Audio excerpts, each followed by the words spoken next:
Continuing on with the coordinate geometry review, here we're looking at problems 3 through 5. We've already calculated the slope for line segment AB in a previous video, and that slope was -2 over 1. Now we're going to calculate the slope of line segment CB. So C will make x1, y1, B will make x2, y2.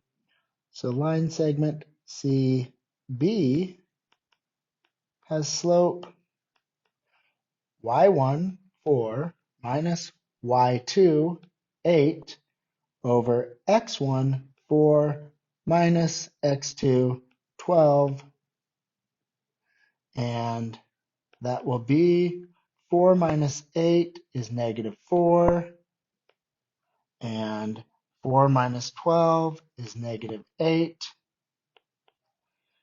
That can be written in lowest terms. Well, the negatives, negative divided by negative is a positive. 4 and 8 are both divisible by 4. So 4 divided by 4 is 1, and 8 divided by 4 is 2. So now what I notice is that my slope for line segment AB is -2 over 1. My slope for line segment CB is 1/2. Since this one's negative and this one's positive, they have opposite signs. And then we take this fraction, 2 over 1, flip it upside down, 1 over 2. So they are reciprocals. They are both opposite and reciprocal, so these line segments are perpendicular.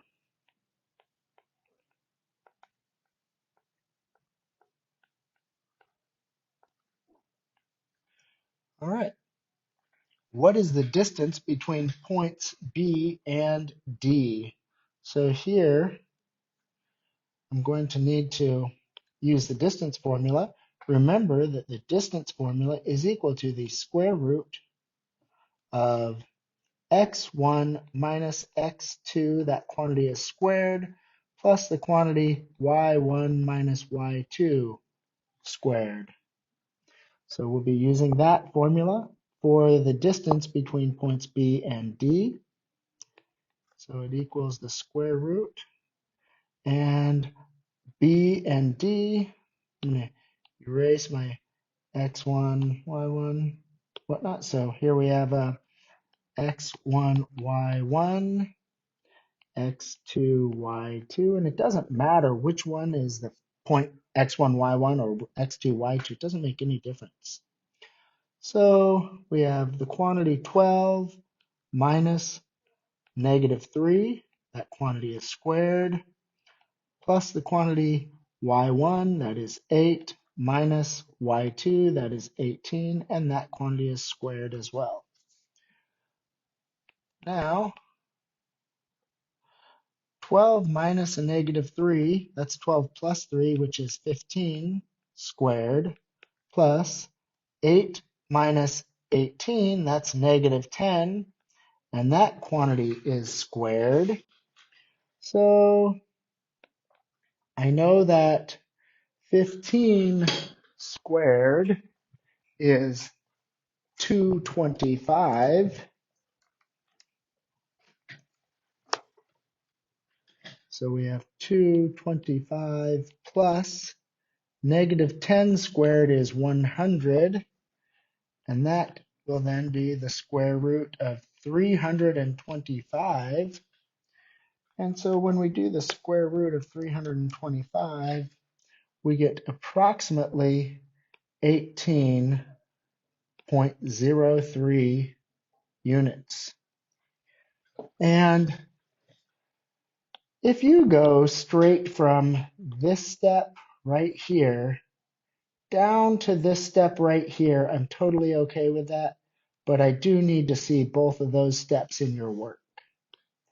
It's also important to know that this is an exact answer and this is an estimate. All right. Now we need to find the midpoint of points A and D. So the midpoint uh, equation is going to be a point. So it's x1 plus x2 over 2. That's the x value of the point. And y1 plus y2 over 2. That's the y value of the point. So since we're finding a point, the midpoint, it has to be written as a point, an x part and a y part. The x part is just the average of the two x values from the 2 points, and the y part is just the average of the two y values. All right, so A and D. So let's see, I'm going to use x1, y1 for my A value, and D will be x2, y2. So my point will be x1, 16, plus x2, negative 3 over 2. And my y value will be y1, 0, plus y2, 18 over 2. 16 plus negative 3, that's 13 over 2. 0 plus 18, that's 18 over 2. 13 divided by 2 is 6.5. 18 divided by 2 is 9. And that is the midpoint of points A and D.